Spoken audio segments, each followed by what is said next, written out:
क्या? Yes ma'am, अल्लाह का शुक्र। पढ़ाई कैसी जा रही है? कुछ समझ आ रही है? मैम, अल्लाह का शुक्र है, अच्छी जा रही है। बट जॉब बहुत ज़्यादा हेक्टिक हो जाता है, कभी कभी मुझसे आपका लेक्चर भी मिस हो जाता है। तो बट आई ट्राई कि मैं किसी ना किसी से नोट्स ले लूँ और फिर मैं उसको कवर करूँ। Good job. यही होना चाहिए। क्या हाउस जॉब चल रही है या जॉब कर रहे हैं साथ कहीं? हाँ मैम, मैं एक्चुअली अपनी हाउस जॉब कंप्लीट करी हूँ, मैंने फ्रीज करवाई हुई थी। Okay okay okay. कौन सी रोटेशन चल रही है? किस डिपार्टमेंट की? मेरी डर्माटोलॉजी की रोटेशन चल रही है, बट हमारा ऐसे होता है कि हमारी कॉल्स लगती हैं 1 and 4 इन नेफ्रो। तो मेरी कॉल बहुत ज़्यादा हेक्टिक होती है क्योंकि नेफ्रो के पेशेंट्स हम वैसे ही एकदम से सिक हो जाते हैं, तो वो फिर बहुत ही डरमा हेक्टिक की जाती है। रोटेशन में नेफ्रो कहाँ से बढ़ गई? कौन सा बस ऐसा? ये हमारे हॉस्पिटल वालों ने ये शुरू किया हुआ है कि उनके पास नेफ्रो के एचओज कम है, तो वो फिर हमारा हमारे साथ ऐसा फायदा जुल्म करते उठाते हैं। हैं। जी। फायदा उठाया जा रहा है। बिल्कुल। कोई नहीं, नेफ्रो में भी मजा आता है वैसे, आपस की बात है। यस बड़ी मैम। बड़ी बहुत इंटरेस्टिंग सारे फील्ड कॉन्सेप्ट है। क्लियर होते हैं बिकॉज नेफ्रो बहुत टेक्निकल है। हाँ, बहुत टेक्निकल है। जी, बहुत लाइंस भी टेक्निकल। पास करवा रहे होंगे। बड़ा मजा आता है नेफ्रो में। जी। हम्म, कौन कौन आया? निमराज, आज काफी लोग हैं वैसे। कल ये सारे गायब थे। हम्म। हेलो निमरा से। निमरा, एक नम्रा है, एक निमरा है। अच्छा अच्छा अच्छा, ओके ओके। समझ आ गई। डॉक्टर नम्रा।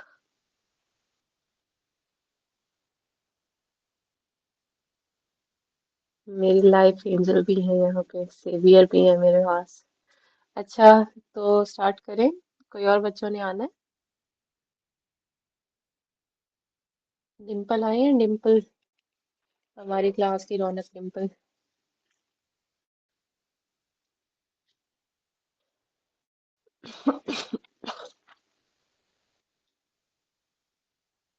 अच्छा, किसी को विल्सन्स डिसीज का पता है कि विल्स डिजीज होती क्या है?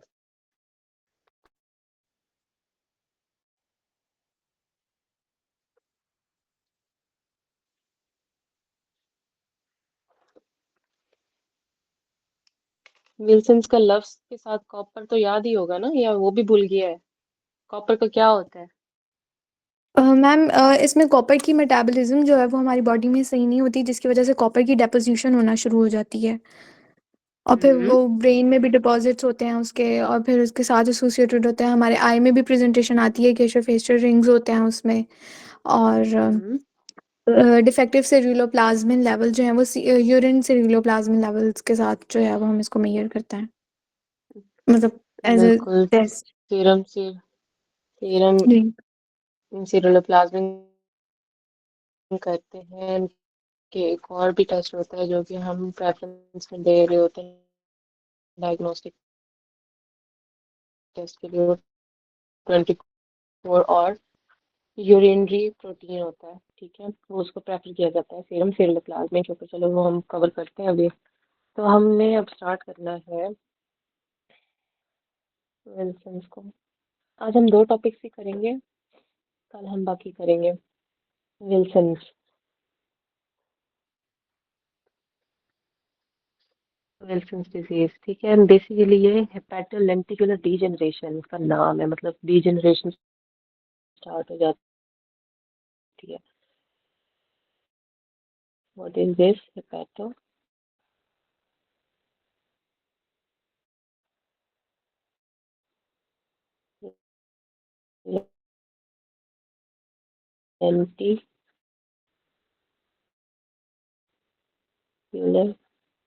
डीजनरेशन डिजीज है।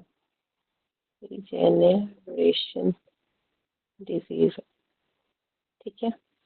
मतलब हेपेट में ये सारी चीजें इन्वॉल्व होती हैं।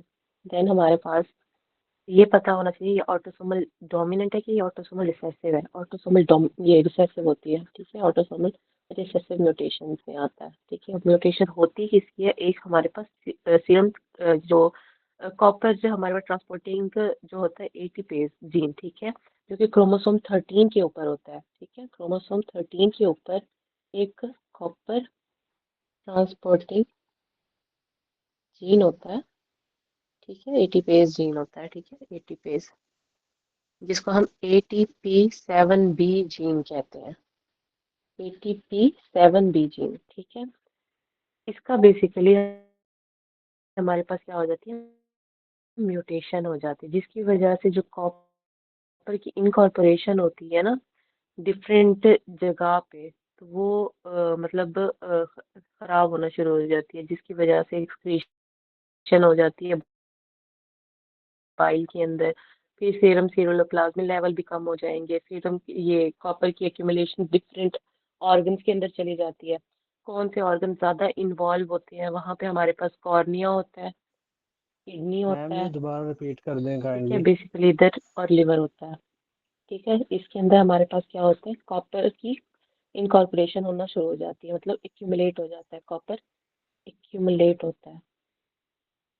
यहाँ पे होता क्या है कि इस जीन की म्यूटेशन होगी, ATP7B जीन की म्यूटेशन होगी, इसके नतीजे में कॉपर इनकॉर्पोरेट होना शुरू हो जाता है, ठीक है। कॉपर इनकॉर्पोरेट होगा जब एपोसिरिलोप्लाज्मिन के अंदर, ठीक है, उसके उसके साथ कॉर्पोरेट होता है, इनकॉर्पोरेट होता है, बनना शुरू हो जाता है, लाइक डिक्रीज हो जाता है कॉपर,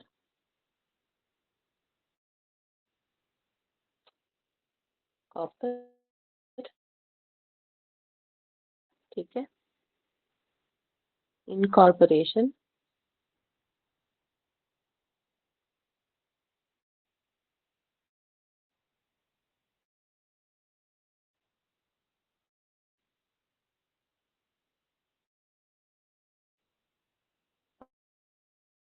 अब किसकी नहीं चल रही, एक minute,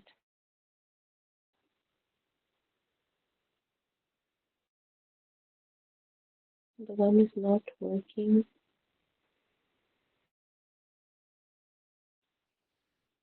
and listen invite again।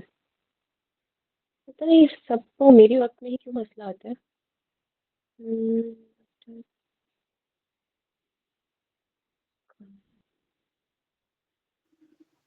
Ma'am आपकी स्क्रीन भी ब्लर आ रही है और साथ समझ भी कुछ नहीं आ रही। देख रही हूँ, एक मिनट, मुझे पीछे कॉल्स बहुत आई जा रही है बच्चों की कि उनको, एक मिनट, लिंक ओपन नहीं हो रहा, क्या मुसीबत है। लिंक, काफी बच्चों के मैसेजेस क्यों आ रहे, आप लोगों को भी, आपके साथ भी यही मसला आया था सबके साथ। ग्रुप के ऊपर मैम नहीं हो रहा वो, उसके ऊपर ओपन ना, अभी आपने जो ये इंडिविजुअली शेयर किया ना इस पे फिर हो रहा था। ओके, ये कौन है, काशिफ, काशिफ, आप ऐड हुए हैं, काशिफ आप ऐड हो गए, ओके, अब नजर आ रहा है आप सबको। यस मैम, ऐड हो गया, thank you. Okay, no problem.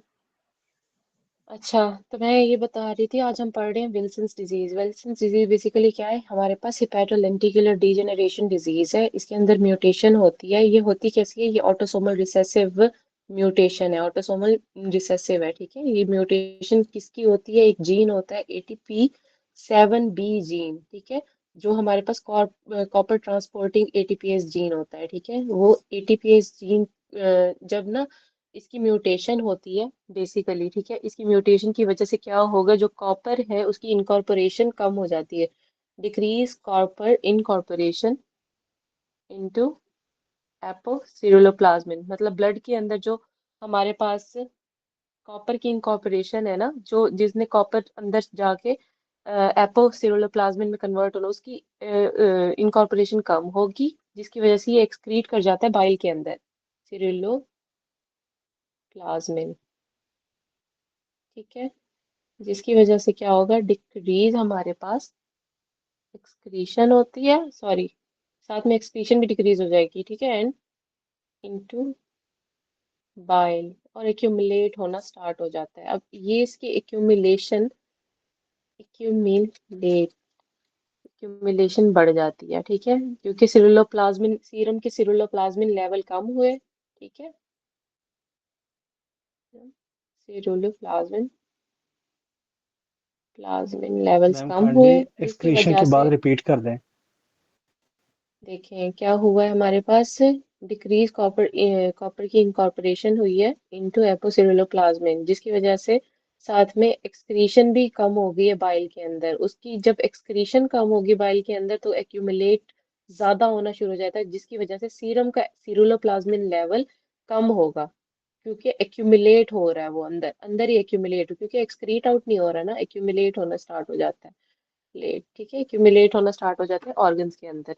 और ऑर्गन्स भी कौन कौन से होते हैं हमारे पास, मैंने पहले बताया, वो होता है कॉर्निया, किडनी, लिवर, इनके अंदर एक्यूमुलेट होना स्टार्ट हो जाते हैं, ठीक है। और साथ में ब्रेन का भी आ रहा होता है, ठीक है, ब्रेन में भी ये एक्यूमुलेट होता है। बेसिकली इसके बेसल गैंग्लिया जो रीजन होता है उसके अंदर होता है, ठीक है।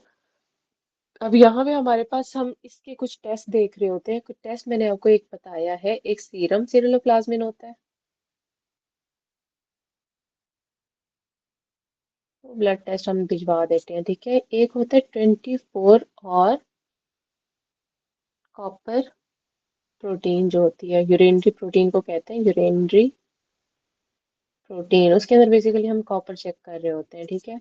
एमसीक्यूज आता है कि इसके डायग्नोस्टिक टेस्ट में से कौन सा ज्यादा इंपॉर्टेंट है। अगर ये 24 और वाला लिखा आएगा ना तो हमने उसको चूज करना है, ठीक है। 24 और जो यूरेनरी प्रोटीन है ये हमारे पास ग्रेटर देन सीरम सिरुलोप्लाज्मिन है डायग्नोस्टिक के अंदर। मैम एमसीक्यूज में इसमें दोनों सीरम ऑप्शन दे रहे हैं। सेरियोप्लाज्मिन मैम इसमें सीरम सेरियोप्लाज्मिन का लेवल डिक्रीज होगा ना या इंक्रीज सीरम होगा? सिरुलो सीरम सिरुलम सिरुलोप्लाज्मिन हमारे पास डिक्रीज होगा, वहाँ पे डिक्रीज यानी आएगा। स्टोर्ड फॉर्म कम हो जाएगी आयरन स्टोर कॉपर फॉर्म की हमारे। स्टोर्ड एक्यूमुलेट होना स्टार्ट हो जाता है ना, क्योंकि हमारे पास से इसने एक्सक्रीट आउट होना होता है। बेसिकली कॉपर हमारी बॉडी के लिए बेसिकली अच्छा नहीं है, ठीक है, वो एक्सक्रीट आउट होना है उसने। ब्लड बेसिकली क्या करता है, ब्लड डिफरेंट सर्कुलेशंस के थ्रू गुजर गुजर के डिफरेंट फॉर्म में ये किडनीज के थ्रू ये वॉश आउट करवा रहा होता है सारी जितने भी मटेरियल है हमारे बॉडी के अंदर, ठीक है। अगर डिपॉजिट होना स्टार्ट हो जाए कॉपर तो ये डिफरेंट काइंड ऑफ पैथोलॉजीज में इन्वॉल्व हो जाता है। अब ये एक्यूमुलेट होना स्टार्ट हो जाते हैं, लाइक कॉर्निया आ गया, केशर फेशियल रिंग्स बनना स्टार्ट हो जाएंगी, ठीक है। किडनी की इन्वॉल्वमेंट आ जाती है, किडनी में एक्यूमुलेट होना स्टार्ट हो जाती है, लिवर में आ जाती हैं, basal ganglia of the brain में एक्यूमुलेट होना स्टार्ट हो जाती हैं, ठीक है। इनकी डिफरेंट पैथोलॉजीज आ जाती हैं, तो सीरम सिरुलोप्लाज्मिन लेवल्स हमारे पास आ जाएंगे डिक्रीज।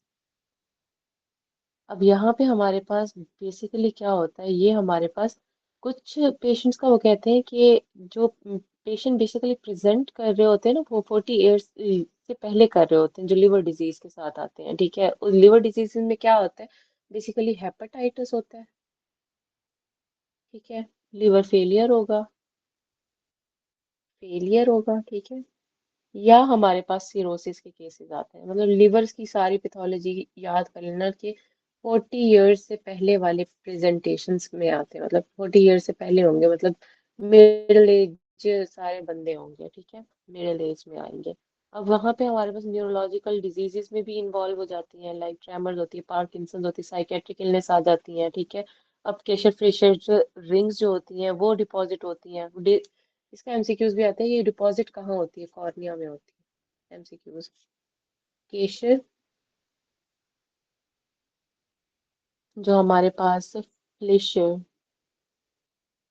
रिंग है, फ्लेशर रिंग, ठीक है, केशर फ्लेशर रिंग्स जो होती हैं वो कहाँ पे डिपॉजिट होती हैं, वो basal membrane of the cornea पे होती है, ठीक है, वहां पे एक्यूमुलेट होना स्टार्ट होती है। एक मिनट, ठीक है, ये इधर डिपॉजिट होना स्टार्ट होती है। अब यहाँ पे हमारे पास वो थेरेपी का पूछते हैं कि इसकी थेरेपी में हम लोग क्या देंगे, ठीक है। वहाँ पे हमारे पास चिलेशन करवाते हैं, ठीक है, क्योंकि अंदर ज़्यादा एक्यूमुलेट होना स्टार्ट हो जाती है ना, तो हम चिलेशन थेरेपी देते हैं, तो इसके लिए जीन में आता है इसकी क्या है, चिलेशन करवाते हैं। चिलेशन भी किसके साथ करवाएंगे, पेनिसिलिन के साथ करवाएंगे। ये एमसीक्यूज में वैसे आता नहीं है,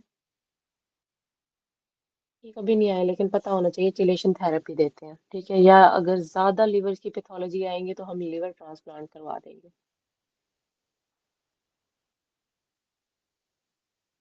ठीक है। तो ये इसकी कुछ पैथोलॉजीज होती हैं।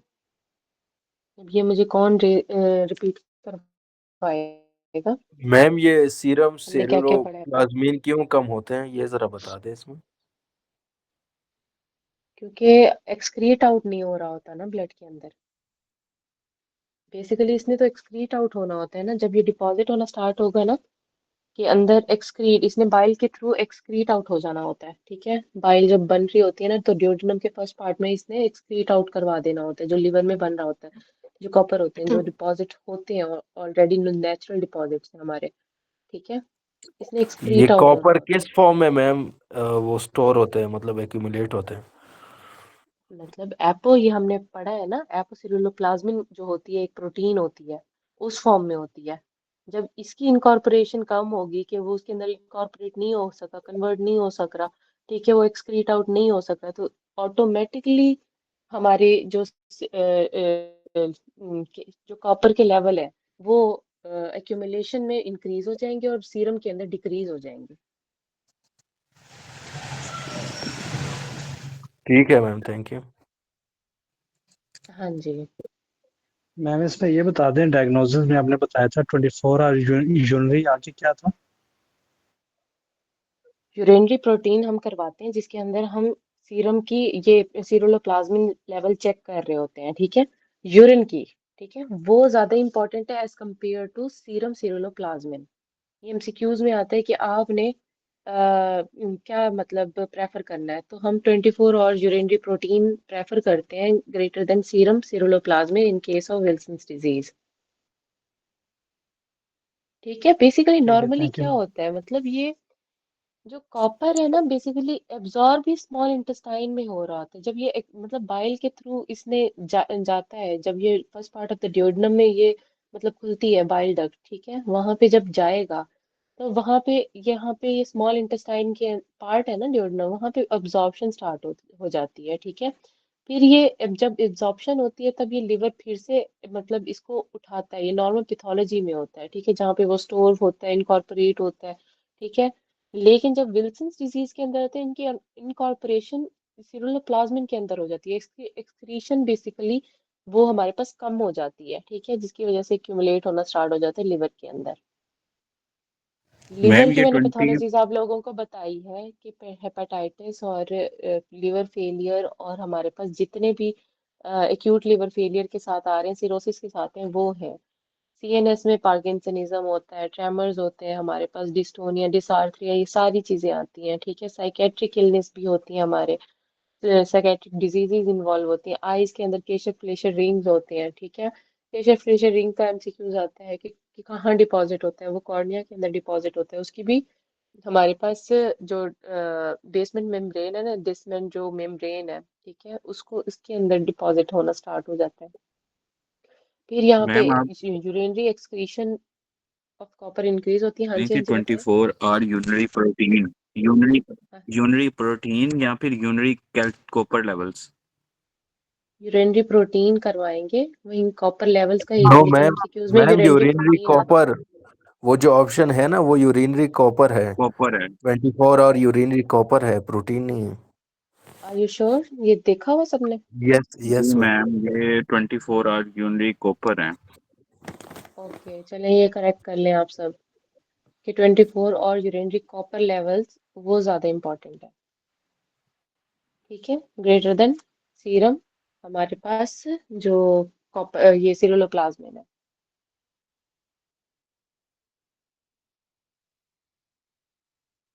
फिर इसके इन्वेस्टिगेशन में हमारे पास लिवर बायोप्सी भी आती है, ठीक है। अगर मोस्ट अप्रोप्रिएट या यूजफुल इन्वेस्टिगेशन का पूछा जाए ना, मोस्ट अप्रोप्रिएट और यूजफुल, तो हमारे पास वो लिवर बायोप्सी होगी। लिवर बायोप्सी के ऊपर वैसे भी कोई भी बायोप्सी हम करवाएं ना, उसके अंदर एक्यूरेट रिजल्ट्स आते हैं।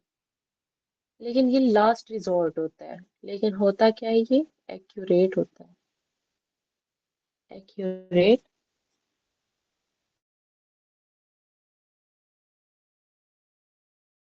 इन केस ऑफ हमारे पास क्या है, ये विल्सन्स डिजीज। ठीक है, ये क्लियर हुआ है?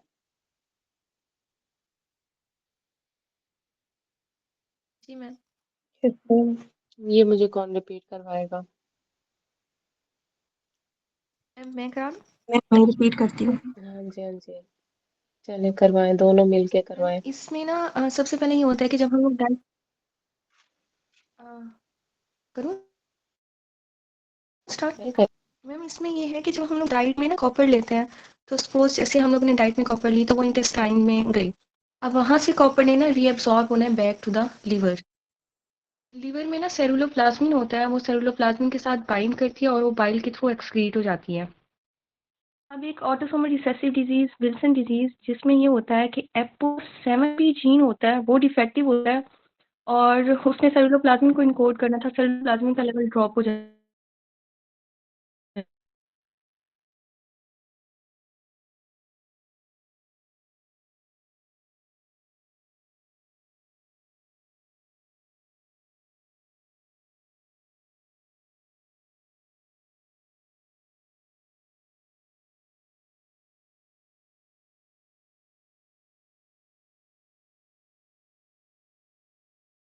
वो जेजनल पार्ट के ऊपर बेसिकली इफेक्ट कर रही होती है, वहां पे इन्फिल्ट्रेशन का मसला आता है। ठीक है, तो ये हमारे पास सीलिक डिजीज की कुछ बातें क्या होंगी। ग्लूटेन सेंसिटिव एंटेरोपैथी है, ये एसोसिएटेड है कुछ जीन्स के साथ। एपीसी जीन्स है, एचएलए हमारे पास Q two HLA, sorry DQ2 और एचएलए DQ8 है एसोसिएटेड, इनके अंदर रिसेप्टर प्रोटीन्स जो होती हैं। फिर ये जो ग्लाइडिन प्रोटीन है उसकी इंसेंसिटिविटीज के साथ हमारे पास आ जाती है, क्योंकि वो ना हम सेंसिटिव हो जाते हैं पेशेंट ग्लूटेन के साथ, और उनको ग्लूटेन फ्री डाइट देने होते हैं। एमसीक्यूज ये भी आता है कि एक पेशेंट आया है हमारे पास, वो सब चीजें ले रहा है, लाइक हर चीज ले रहा है, उसको हमने क्या किस चीज से मना करना है। ठीक है, ऐसे पेशेंट को तो हमने उसको ग्लूटेन फ्री डाइट देनी होती है। ठीक है, अगर एक एमसीक्यूज ये आ जाता है, फिर वो सेम सिनेरियो उठा के दे देंगे कि उसको डायरिया भी है, उसको विलिस एट्रोफी भी दिखाई दी है बायोप्सी के ऊपर, लेकिन हम उसको ये सिम्टम्स ना इम्प्रूव नहीं हुए कि अगर हमने उसको ना ग्लूटेन फ्री डाइट दी है, तब वो सिनेरियो क्या होगा, वो जीआरडीएसएस होता है। ठीक है, जो इसके ऑपोजिट में हर चीज देंगे ना, और वो साथ में ये भी कह दें कि उसको हमने ग्लूटेन फ्री भी किया है लेकिन फिर भी उसको ये सब चीजें हो रही हैं, तब वो क्या होता है, हमारे पास जीआरडीएसएस होता है। ये एमसीक्यूज बार बार आता है, इसके साथ कंफ्यूज करके, सीलिक डिजीज के साथ कंफ्यूज करके। ठीक है, और जीआरडीएसएस के अंदर बेसिकली एक स्पेसिफिक वर्ड डाल देते हैं कि वो क्रिसेंट शेप्ड, हमारे पास हमें प्रोटोजोआ मिला है उसके अंदर, क्रिसेंट शेप्ड। अब ये तो हमें पता है, ये ऑटो इम्यून डिजीज के अंदर आ रही होती है। ठीक है, ऑटो इम्यून हमारे पास है, ये मीडिएटेड है। ठीक है, ये ऑटो इम्यून, ये भी याद रखना है, ऑटो इम्यून है, ऑटो इम्यून है। ठीक है, जबकि हमारे पास जीआरडीएस जो है ना, इसी के साथ ना हम इसकी अपोजिट की चीजें करते जाते हैं, कवर करते जाते हैं, फिर ऊपर पे आते हैं। ठीक है, तो हमारे पास क्या है, जीआरडीएस। ठीक है, अब यहाँ पे मैंने आपको क्या बताया, सेम सिनेरियो होगा सीलिएक का, उसी तरह मतलब उसको डायरिया वगैरह की कंप्लेन होगी, लूज मोशंस लगे होंगे, यंग एज में आएगा। ठीक है, उसकी बायोप्सी के ऊपर भी वेलस एट्रोफी मिलेगी, सेम सिनेरियो। ठीक है, लेकिन जब ग्लूटेन फ्री डाइट करेंगे, ठीक है, और उसके ऊपर इम्प्रूवमेंट नहीं होगी, नो इम्प्रूवमेंट, ठीक है, तो ये क्या होता है, ये जीआरडीएसएस होता है। ठीक है, उसका एक स्पेसिफिक वर्ड और वो भी दे देते हैं कि ये क्या है, आपको क्रिसेंट शेप्ड प्रोटोजोआ नजर आते हैं माइक्रोस्कोपी के ऊपर, तो तब भी आपको पता चल जाता है जियार्डियसिस हमें ऑलरेडी पता है, पैरासाइटिक डिजीजेस में आ रहा होता है, ठीक है। तो ये प्रोटोजोआ, ठीक है, क्रिसेंट शेप प्रोटोजोआ आपको दिखाई देंगे। इसके अंदर फाउल स्मेलिंग, फैटी, जो हमारे पास डायरिया होता है, ठीक है, ब्लॉटिंग, फ्लोचुलेंस, सारी चीजें वैसे आ रही होती हैं, ठीक है। लेकिन यहाँ पे फाउल स्मेलिंग भी इन्वॉल्व हो जाती है। फाउल स्मेलिंग याद रख लेना है कि डायरिया आता है, डायरिया, ठीक है, फैटी डायरिया, जो भी है, ये इसकी एसोसिएशन में आती है। फिर हम पढ़ते हैं एक हम जियार्डियासिस पढ़ चुके हैं, ठीक है। तो हम साथ में एक और डिजीज भी करते जाते हैं, जो कि मतलब यही ऑर्गेनिज्म रिलेटेड है। वो होती है हमारे पास इमेबिएसिस, ठीक है, इमेबिएसिस। अब इमेबिएसिस कॉज कौन करवाता है? इमेबिएसिस हमारे पास एंटेमोएबा हिस्टोलाइटिका, ठीक है, ये कॉज करवा रहा है। यहाँ पे एमसीक्यूज आता है, जब भी इमेबिएसिस का वर्ड आएगा यहाँ पे ब्लडी डायरिया होता है, पेशेंट ब्लडी डायरिया के साथ आता है, ठीक है। डाइसेंट्री का वर्ड यूज कर देंगे, ब्लडी डायरिया, ठीक है। हिस्टोलॉजी के ऊपर आपको क्या नजर आता है? हमारे पास flask shaped ulcer, flask shape ulcer, इसकी हमने जो डायग्नोसिस करवानी होती है वो होती है ma'am rectal kindly biopsy. Repeat कर दें। तो ये भी ऑर्गेनिज्म है, वो भी ऑर्गेनिज्म है। जियार्डियसिस जो था, हमने सेम सिनेरियो याद किया है एज सीलिएक, लेकिन उसके अंदर हमने क्या चीज पढ़ी है कि वहाँ वो होता है ग्लूटेन फ्री डाइट अगर हम दें पेशेंट को तो इम्प्रूवमेंट नहीं दिखाया देता। हालांकि हम जब सीलिएक में पढ़ते थे वहाँ पे हम ग्लूटेन फ्री हमने पेशेंट को करना होता था, उसके इफेक्ट्स हमें अच्छे मिलते थे कि मतलब पेशेंट वाकई सीलिएक के साथ था, उसके ग्लाइडिन प्रोटीन के साथ एलर्जी थी, मतलब वो सेंसिटिव था उससे, ठीक है। इसलिए हमारे पास अगर हमने उनकी ग्लूटेन फ्री डाइट कर दी, लाइक वीट, राई और ये सारी चीजें एक्सक्लूड कर दी, बार्ले वगैरह, ठीक है, तब वो पेशेंट ठीक हो जाता है, ठीक है। फिर ये हमने पढ़ा है कि उसके अंदर क्रिसेंट शेप प्रोटोजोआ होता है जियार्डिएसिस के अंदर, ठीक है। और फाउल स्मेलिंग डायरिया के साथ आता है। बाकी सारे फीचर वही, फ्लैचुलेंस, डायरिया, बाकी हर चीज सीलिएक के जैसी आएगी। अब इमेबिएसिस के अंदर क्या है, एंटेमोएबा हिस्टोलाइटिका कॉज करवा रहा होता है जो ऑर्गेनिज्म है, ठीक है। यहाँ पे ब्लडी डायरिया के साथ पेशेंट आता है, ठीक है। कोई लिवर एब्सेस का भी कभी कभी दे देते हैं, बट आपको याद होना चाहिए ब्लडी डायरिया एमेबिएसिस के साथ। यहाँ पे हमें फ्लास्क शेप्ड अल्सर मिलते हैं, ठीक है, हिस्टोलॉजी के ऊपर। और साथ में इसकी हम डायग्नोसिस जब करवाते हैं वो होती है रेक्टल बायोप्सी करवा रहे होते हैं हम, रेक्टल बायोप्सी इसका एमसीक्यूज आता है, ठीक है। हम क्या करवाते हैं इसके अंदर? रेक्टल बायोप्सी करवाते हैं। ये क्लियर है? Yes ma'am. ठीक हो गया, ठीक है। अब यहाँ पे हमारे पास और एमसीक्यूज क्या हो सकते हैं?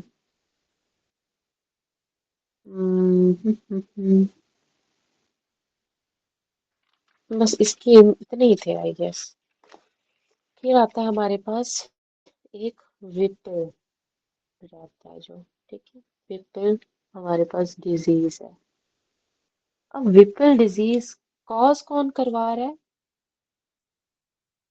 ट्रोफिराइमा विपिलाई, ठीक है, विपिलाई ऑर्गेनिज्म जो है, ट्रोफिनाइमा राइमा विपिलाई, ये हमारे पास इन्फेक्शन कॉज करवा रहा होता है। जो इन्फेक्शन, ये इन्फेक्शियस डिजीज है, ठीक है, एक तरह से इन्फेक्शन कॉज करवा रहा है, ठीक है। और ये हमारे पास पास पॉजिटिव होता है, ये याद रखना, एमसीक्यूज बार बार बार बार आता है, ये पास पॉजिटिव है।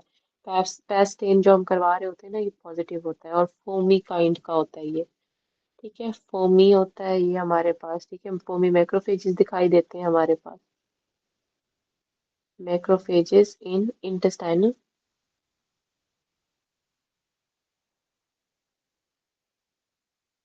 लैमिना प्रोप्रिया के अंदर, ये एमसीक्यूज याद रखना है, ठीक है।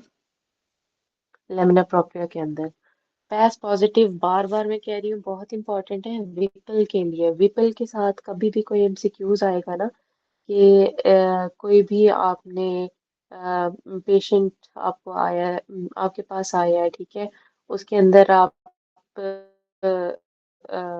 सारी विपल डिजीज की ना मैं आपको कुछ फीचर्स भी बताती हूँ ताकि आप ना डिस्टिंग भी कर सको कि ये विपल है या क्या है। बेसिकली जब भी एमसीक्यूज आता है विपल का, डायरेक्ट विपल के ही से ही स्टार्ट करते हैं कि ये विपल डिजीज है, तो आपको यहाँ पे क्या चीज आपको मिलेगी, ठीक है। आप मतलब विपल के साथ और क्या आप देखते हो, वहां पे पैस पॉजिटिव होता है बेसिकली वो, ठीक है, पैस पॉजिटिव आपको मिलेगा। और दूसरा आप पैस पॉजिटिव के अलावा आपके पास ना कुछ कार्डिक सिम्टम्स आ जाएंगे, ठीक है। इसके अंदर कार्डिक इन्वॉल्वमेंट है, इसके अंदर आपकी जॉइंट्स इन्वॉल्वमेंट है, ठीक है, इसके अंदर आपके न्यूरोलॉजिकल इन्वॉल्वमेंट है, ठीक है। यहाँ पे हमारे पास डायरिया और स्टिटोरिया होता है, लेकिन वो बाद की स्टेजेस में अकर हो रहा होता है। आपने इसके अंदर याद क्या रखनी है, पैस एक तो रीजेंट है हमारे पास, ठीक है, वो पॉजिटिव आ जाता है। कार्डिक सिम्टम्स है, मतलब जॉइंट के साथ आर्थरेल्जिया सिम्टम्स आ जाते हैं, न्यूरोलॉजिकल सिम्टम्स आ जाते हैं, ठीक है। और ये पास पॉजिटिव बेसिकली जो मैक्रोफेजेस है ना, वो उसके अंदर पास वाला स्टेन होता है, ठीक है। और वो हम लेते कहाँ पे हैं, वो जेजिनल से लेते हैं, जेजिनल साइट से, जो मैंने आपको बताया था। जेजिनल जेजिनल साइट होती है, वहां की बायोप्सी लेते हैं हम बेसिकली, ठीक है। वहां के जो जितने भी मैक्रोफेजेस हैं वो मतलब स्टेन्ड हो जाते हैं, ठीक है, तो इसलिए पास पॉजिटिव आ जाता है। और हम इसके डायग्नोसिस कैसे बनाते हैं, टिश्यू पीसीआर करवा के, ठीक है। अब ये याद रखना है, विपल के केस में कौन सी बायोप्सी जाती है, जेजिनल जाती है। हमने एमईबीएसएस के केस में क्या किया है, रेक्टल बायोप्सी करवाई है। हमने सीलिएक के डिजीज में क्या करवाया है, ड्यूडेनल हमने बायोप्सी वहां पे करवाई है, ठीक है। यहाँ की मैनेजमेंट इतनी इंपॉर्टेंट नहीं है, लेकिन आपको फिर भी पता होना चाहिए। यहाँ पे हम आईवी पेंसिलिन देते हैं प्लस स्ट्रेप्टोमाइसिन, ठीक है। ये 2 वीक्स लाजमी हमने कंटिन्यू करना होता है इसको, ठीक है। ये कंटिन्यू हो जाएगा, फिर हमने ओरल को मतलब को ये टेट्रासाइक्लिन्स के ऊपर आ जाना होता है। पहले हम आईवी से स्टार्ट करते हैं इसकी मेडिकेशन, फिर हम ओरल पे आ जाते हैं। बेसिकली टेट्रासाइक्लिन याद रखना है इसके साथ, और ट्राइमोक्साजोल जो हम दे रहे होते हैं, हम कहते हैं आप ना ये खा लो, ऑगमेंटन वगैरह खा लो, ठीक है। और टेट्रासाइक्लिन याद रख लो, ठीक है। ये हमने कब तक देना है, ये पूरा साल चलाना है, ठीक है। विपल डिजीज की ट्रीटमेंट बहुत लंबी होती है। पहले हमने शुरू में देना है 2 वीक्स के लिए देना है हमने आईवी पेंसिलिन और स्ट्रेप्टोमाइसिन का कॉम्बिनेशन। फिर हमने पूरे साल के लिए ऑगमेंटन या टेट्रासाइक्लिन के ऊपर लगा देना है उसे, ठीक है, जब तक उसकी पैस की रिपोर्ट नेगेटिव नहीं आ जाती। रीजनल बायोप्सी उसकी हम दोबारा से करेंगे, ठीक है, रिपीट करवाएंगे आफ्टर 3 मंथ्स की गैप से, ठीक है। अगर उसकी नेगेटिव आ जाती है तब हम ट्रीटमेंट स्टॉप कर देते होते हैं। अगर ये नेगेटिव नहीं आता तो ये पूरे साल ट्रीटमेंट लाजमी चलेगी फिर भी, विपल के केसेस के अंदर जो डायग्नोस्ड केसेस होते हैं, जहाँ पे पैस पॉजिटिव आ जाता है। ये बात क्लियर है। मैम आपने एक पॉइंट बताया था इंटेस्टाइनल एलपी, मुझे वो एक दफ़ा रिपीट कर दें, उसकी समझ नहीं आई। किसके अंदर बताया था, इंटेस्टाइनल? इसी में मैम विपल्स में। विपल्स में मैंने बताया है कि लैमिना प्रोप्रिया के अंदर जो होता है हमारे पास, ये एलपी जो होता है हमारे पास लैमिना प्रोप्रिया है। फोमी मैक्रोफेजेस कहाँ पे जाते हैं, जो इंटेस्टाइनल लेयर्स है ना, जैसे प्रोप्रिया है, लैमिना प्रोप्रिया है, लेकिन उसकी भी लैमिना प्रोप्रिया के अंदर ये इंटेस्टाइनल मैक्रोफेजेस आपको मिलेंगे। वो भी फोमी मैक्रोफेजेस होता है। इसलिए हम इंटेस्टाइन की भी कौन सी साइट होती है, जेजुनल साइट होती है, इसलिए हम जेजुनल बायोप्सी लेते हैं, ठीक है। जेजुनल जेजुनल साइट पे, जेजुनल के साइड पे अब म्यूकोसा, सब म्यूकोसा, फिर एक्सटर्ना वगैरह और लैमिना प्रोप्रिया आता है ना। लैमिना प्रोप्रिया में बेसिकली यहाँ पे मैक्रोफेजेस पाए जाते हैं, मैं इसको बता देती हूँ। सब यस मैम। फातिमा, ये क्लियर हुआ पॉइंट? Yes ma'am. आवाज आ जी रही है मैम। किसी को? यस मैम, हो गया, थैंक यू।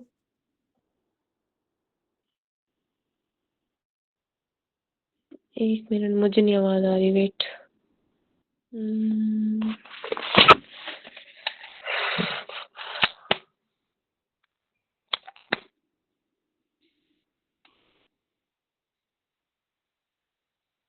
कोई बात करें। हेलो, यस हाँ मैम, जी आ रही है फातिमा, आवाज आपकी। आवाज आ रही है? Yes ma'am. यस मैम, हो गया clear, thank you. Okay okay okay. चलो, मुझे कौन रिपीट करवाएगा आज? हबीब नहीं बोले, हबीब कहाँ है? हबीब है आज? जी मैम। हाँ जी, चलो रिपीट करवाएं। इसके बाद हमें डिम्पल भी बताएंगे साथ।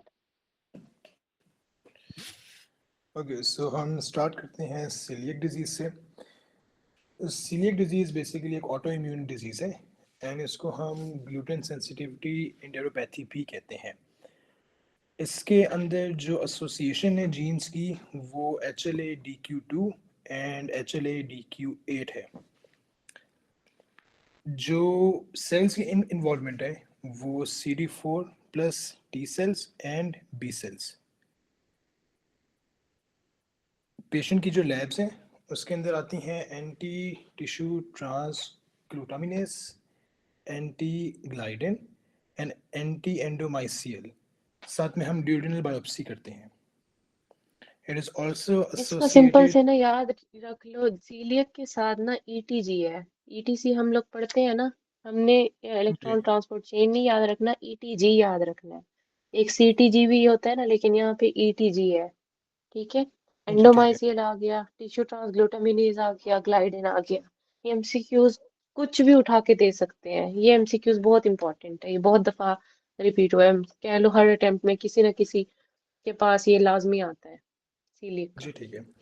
एंड साथ में it is also associated with dermatitis, diabetes mellitus type 1 and decrease bone density. जो हम ड्यूडेनल बायोप्सी करते हैं उसके अंदर लिम्फोसाइट्स आते हैं इन लैमिनिया प्रोप्रिया। ये था हमारा सीलिएक। अब नेक्स्ट आता है जियाडिसिस। उसकी जो प्रेजेंटिंग कंप्लेंट्स होंगी वो सेम एज सीलिएक होंगी, लेकिन जो वाहिद डिफरेंस होगा वो ये है कि पेशेंट इम्प्रूव नहीं करता ग्लूटेन फ्री डाइट पे, जबकि सीलिएक वाला पेशेंट इम्प्रूव करता है। इसके अलावा जो स्टेटमेंट है उसके अंदर लिखा हो सकता है कि क्रिसेंट शेप्ड प्रोटोजोआ एंड साथ में फाउल स्मेलिंग डायरिया। ये था giardiasis. Next is amoebiasis. Okay, it is caused by the organism Entamoeba histolytica. इसका जो फीचर है वो ब्लडी डायरिया है। जार्डिस इसका था फाउल स्मेलिंग डायरिया। ठीक है, इसका है ब्लडी डायरिया। हिस्टोलॉजी में फ्लास्क शेप्ड अल्सर आएंगे एंड इसकी जो डायग्नोसिस है वो मेड की जाती है रेक्टल बायोप्सी पे। Last is Whipple disease. Whipple disease is caused by Tropheryma whipplei. I hope मैंने ठीक पढ़ा है। इसका जो मोस्ट सिग्निफिकेंट फीचर है जो स्टेटमेंट में आएगा वो है कि it will be pass positive. साथ में फोमी मैक्रोफेजेस होंगे एंड इंटेस्टाइनल लैमिनिया प्रोप्रिया। इसमें जो डिजीज़ की बात की जा सकती है वो cardiac involvement, joints and neurological symptoms. इसकी जो डायग्नोसिस है वो होती है टिश्यू पीसीआर पे एंड जो बायोप्सी करते हैं वो हम करते हैं जेजुनल बायोप्सी। अब एक बार मैं जितनी भी बायोप्सीज हैं वो रिवाइज करवा देता हूँ। विल्सन के अंदर करेंगे लिवर बायोप्सी, सीलियक में करेंगे ड्यूडेनल, एमीबियासिस में करेंगे रेक्टल बायोप्सी एंड विपल में करेंगे जेजुनल बायोप्सी। गुड। ये सारी बायोप्सीज बहुत इंपॉर्टेंट है।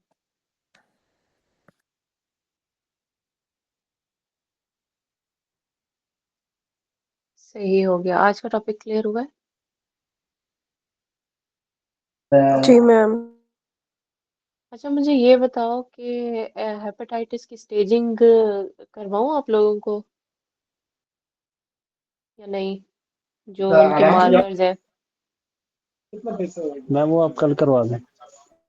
हाँ हाँ, कल ही करवाऊंगी, आज नहीं करवा रही, लेकिन मैं कह रही हूँ मतलब समझ आती है उनकी पॉजिटिव नेगेटिव जो मार्कर्स है, HBS AG के, ई कब पॉजिटिव होगा नेगेटिव वगैरह, ये करवा दूँ। यस मैम, कुछ आइडिया है।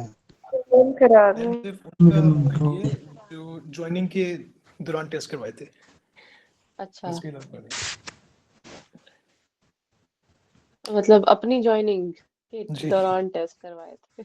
यस। सही सही। अच्छा, मैंने कहा शायद कोई यहाँ पे कोई प्री लेक्चर्स हुए हैं, वहां पे ज्वाइनिंग में आपको ये कोई टेस्ट लिए थे आप लोगों से यहाँ पे एकेडमी में। सही सही, अच्छा, बहुत ज्यादा नॉलेज है। थोड़ी कम कम होनी चाहिए नॉलेज इसके रिलेटेड।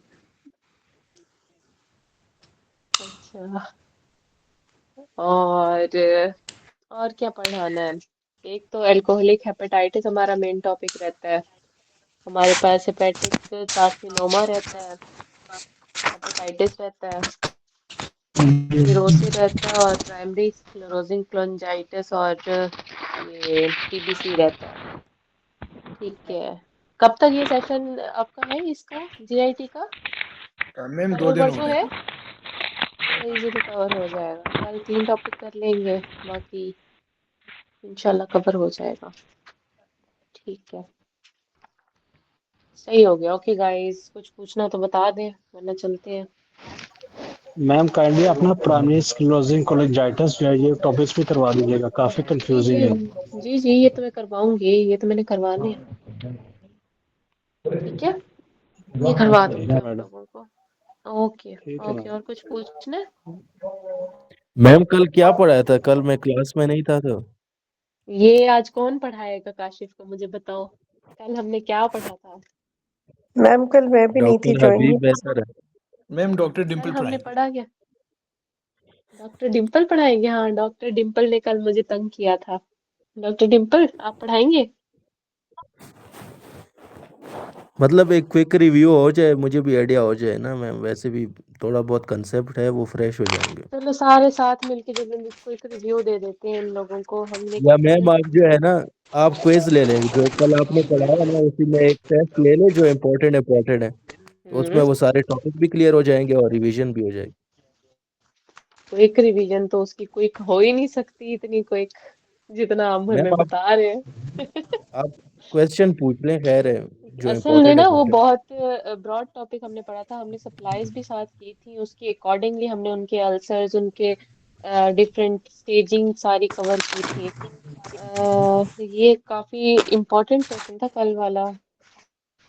चलो अगर टाइम मिला तो हम करेंगे, वरना आपको कोई दोस्त यहाँ से निकालना पड़ेगा, कोई हबीब, जाकिर, फातिमा। कल कौन थी हमारे साथ? फातिमा थी कि आयशा थी? आयशा आप थी ना हमारी? आयशा तो थी मेरे साथ, मैं जी आयशा को मैम। कैसे भूल सकती हूँ? हाँ, मैं आयशा को कैसे भूल सकती हूँ? असगर था। ठीक है, कोई भी आप लोग विलिंगली कोई एक दूसरे को पढ़ा दो जो हमने कल किया है। हबीब चलो जल्दी से रिवाइज कराओ कि हमने कल क्या किया है, अल्सर्स में हमने क्या किया है, डिओडिनल और गैस्ट्रिक अल्सर में हमने क्या किया है। अभी कर लेते हैं, अभी कर लेते हैं, जी मैम। मैं आपको ना बताते जाऊंगी। आप डिओडिनल अल्सर ओके, बताएं जल्दी से। सो हमने कल अल्सर्स का टॉपिक किया था, मतलब टॉपिक्स में से एक टॉपिक अल्सर का था, एंड वो था ड्यूडेनल वर्सेस गैस्ट्रिक अल्सर। अब ठीक है। अभी करते हैं पहले ड्यूडेनल अल्सर। जो ड्यूडेनल अल्सर है, इसकी जो एज ग्रुप है वो आती है between 30 to 55 year old, and ये अफेक्ट हम्म करता है फर्स्ट पार्ट ऑफ ड्यूडेनम में को। हम्म और first part of hmm, duodenum पे कौन सी आर्टरी को अफेक्ट करता है? Gastro duodenal artery.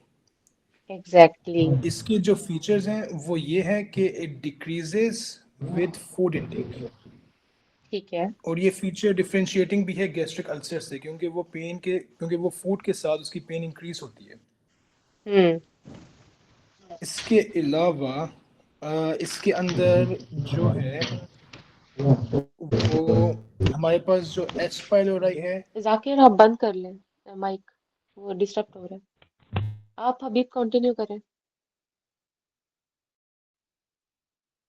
जी मैम, इसके अलावा जो हमारे पास इसमें जो गैस्ट्रिक एसिड सिक्रीशन है वो ज़्यादा होती है एंड जो म्यूकोजल प्रोटेक्शन है वो कम होती है।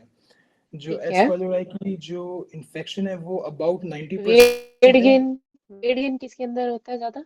वेट गेन हमारे पास होता है ड्यूरनल अल्सर में, क्योंकि इट ठीक डिक्रीज है। The pain decreases with food. तो बंदा खाना ज़्यादा खाता है ताकि दर्द कम हो, तो अल्टीमेटली उसका लॉन्ग यो टर्म में वेट।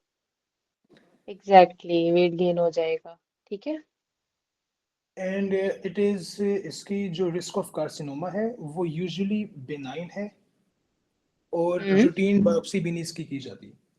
ठीक है। साथ में इसकी जो कॉजेज हैं वो जो एक कॉज है वो है जोलिंगर एल्सर सिंड्रोम।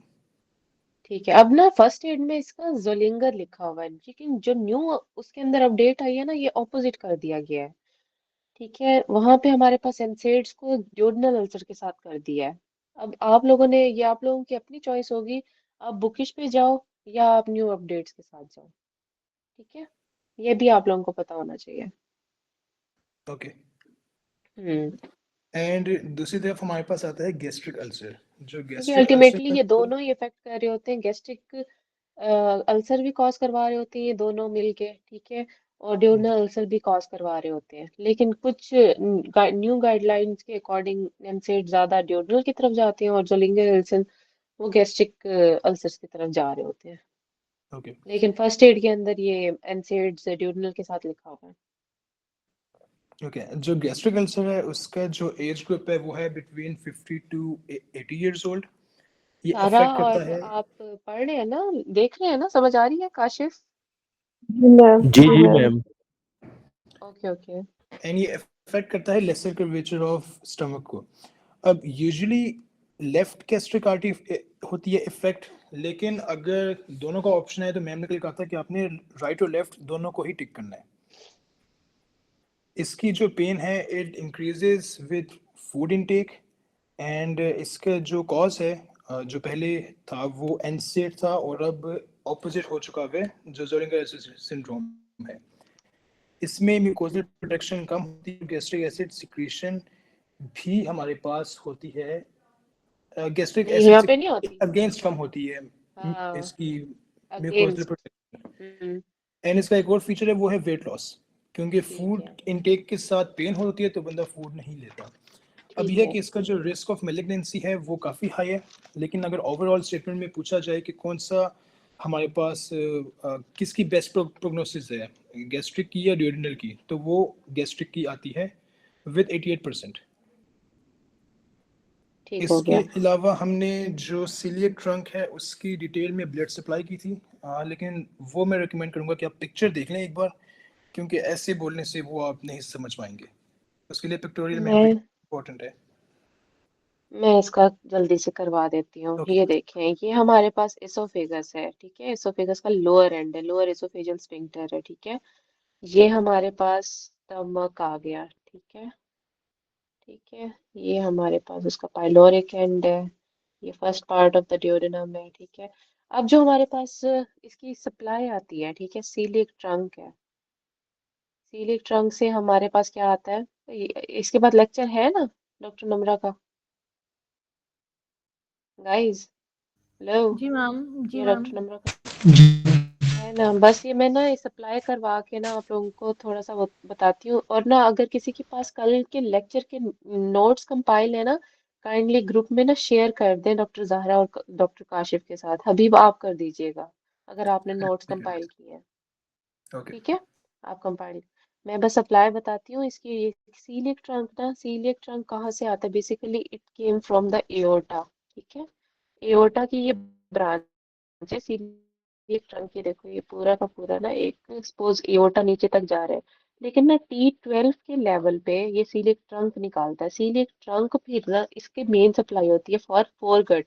मतलब बेसिकली हम कहते हैं माउथ से लेके ना यहाँ ये first part of the duodenum तक ना फोरगट का हिस्सा होता है, और फोरगट को सीलिक ट्रंक बेसिकली सप्लाई कर रहा होता है। ठीक है, तो हमारे पास ये आया, इसने ना सीलिक ट्रंक ने तीन ब्रांचेस देनी है। एक लेफ्ट गैस्ट्रिक दे देनी है। ठीक है, एक स्टमक की पोस्टीरियरली ये लूप राउंड करेगी।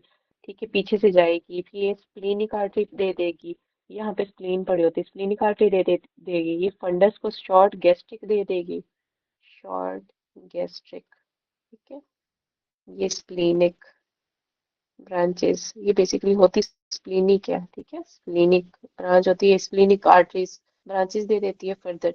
फिर यहाँ पे हमारे पास लेफ्ट गैस्ट्रो एपिप्लोइक होती है, ठीक है, लेफ्ट, जो कि हमारे पास ग्रेटर कर्वेचर ऑफ स्टमक को यहाँ से यहाँ तक सप्लाई दे रही है, ठीक है, सप्लाई दे रही है। फिर आती है हमारे पास, ये हमारे पास लेफ्ट गैस्ट्रिक होगी, लेफ्ट गैस्ट्रिक, जो हम एमसीक्यूज पढ़ रहे होते हैं कि लेफ्ट गैस्ट्रिक हमारे पास जो गैस्ट्रिक अल्सर है ना, वहाँ पे हमारे पास इफेक्ट वहाँ पे बेसिकली होता है। लेकिन लेफ्ट गैस्ट्रिक के साथ आपको पता होना चाहिए कि जब ये सीलिक ट्रंक देती है ना, सीलिक ट्रंक 3 आर्टरीज दे रही है, ठीक है, अब इसने यहाँ से यहाँ तक सप्लाई तो दे दिया लेसर कर्वेचर को, लेकिन बाकी का हिस्सा भी तो है ना लेसर कर्वेचर, और साथ में पाइलोरिक एंड भी आ रहा है। बेसिकली वो कहते हैं left gastric most important involvement है फॉर गैस्ट्रिक अल्सर, लेकिन कुछ हिस्सा जो होता है गैस्ट्रिक ये लेसर कर्वेचर का, वो देती है हमारे पास सीलिक ट्रंक की एक ब्रांच आती है, पहले कॉमन हिपैटिक होती है, कॉमन हिपैटिक फर्दर ब्रांच देती है राइट गैस्ट्रिक, राइट गैस्ट्रिक, यहाँ पे आके राइट गैस्ट्रिक देखी, जो कि हमारे पास लेसर कर्वेचर ऑफ स्टमक के बाकी पार्ट को और पायरोलिक एंड को भी थोड़ा बहुत कवर कर रही होती है, सप्लाई दे रही होती है, ठीक है। एक कॉमन हिपैटिक से एक राइट गैस्ट्रिक निकल है, फिर आती है गैस्ट्रोड्यूडेनल ब्रांच, ठीक है, गैस्ट्रोड्यूडेनल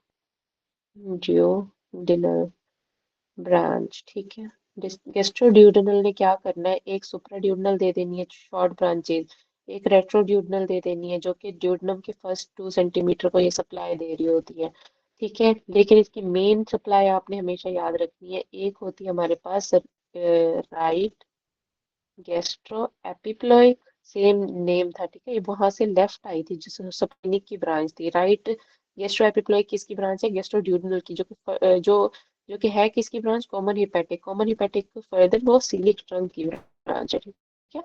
अब यहाँ पे हमारे पास क्या है, इसने फिर आके ग्रेटर कर्वेचर ऑफ स्टमक के बाकी पार्ट को सप्लाई दे देना है, ठीक है। फिर आती है इसकी एक और ब्रांच गैस्ट्रोड्यूडेनल की, सुपीरियर पैंक्रियाटिको ड्यूडेनल, ठीक है, पैंक्रियाटिक और ड्यूडेनल, जो कि सुपीरियर पार्ट पैंक्रियाज और ड्यूडेनम को नहीं सप्लाई देगी। जो इंफीरियर पैंक्रियाटिक और ड्यूडेनल होती है ना, वो ब्रांच होती है सुपीरियर मेजेंटेरिक आर्टरी की, ठीक है, वो हम बाद में पढ़ेंगे, मिड गट के अंदर वो होती है उसकी सप्लाई। अब यहाँ पे हमारे पास इसने गैस्ट्रोड्यूडेनल भी दे दी है, फिर ये देती है हिपैटिक आर्टरी प्रॉपर, ठीक है, हिपैटिक आर्टरी प्रॉपर फर्दर ये डिवाइड हो जाती है, राइट हमारे पास हिपैटिक देती है, लेफ्ट हिपैटिक देती है। जो राइट हिपैटिक है वो देती है सिस्टिक, जो कि मतलब गॉल ब्लैडर वगैरह को सप्लाई देती है, सिस्टिक आर्टरी, ठीक है। इसका एमसीक्यूज पे आता है कि सिस्टिक आर्टरी किसकी ब्रांच है, राइट हिपैटिक की, और ये राइट हिपैटिक किसकी ब्रांच है, हिपैटिक आर्टरी प्रॉपर की। बच्चे कंफ्यूज कर देते हैं इसको विद कॉमन हिपैटिक, ठीक है। राइट गैस्ट्रिक, राइट जो हिपैटिक है is a branch of hepatic artery proper, hepatic artery proper itself is a branch of common hepatic artery, ठीक है। ये सप्लाई सारी इंपॉर्टेंट थी। अब ये इसकी एक और सिग्निफिकेंस है, जो लेफ्ट गैस्ट्रिक आर्टरी हमारे पास है, ये ना कुछ सप्लाई ऊपर भी दे रही होती है, lower part of the oesophagus को, ठीक है, lower part of the oesophagus. तो ये यहाँ पे भी एसोफेजियल ब्रांचेस जा रही होती है। जब हम कोई कार्सिनोमा पढ़ते हैं ना lower part of the oesophagus का, इस और होता है, ठीक है, इन्वॉल्वमेंट किसकी होती है, लेफ्ट गैस्ट्रिक आर्टरी की एसोफेजियल ब्रांचेस होती है। ये सारी सप्लाई समझ आ गई है ज़ारा, काशिफ? जी मैम, यस मैम।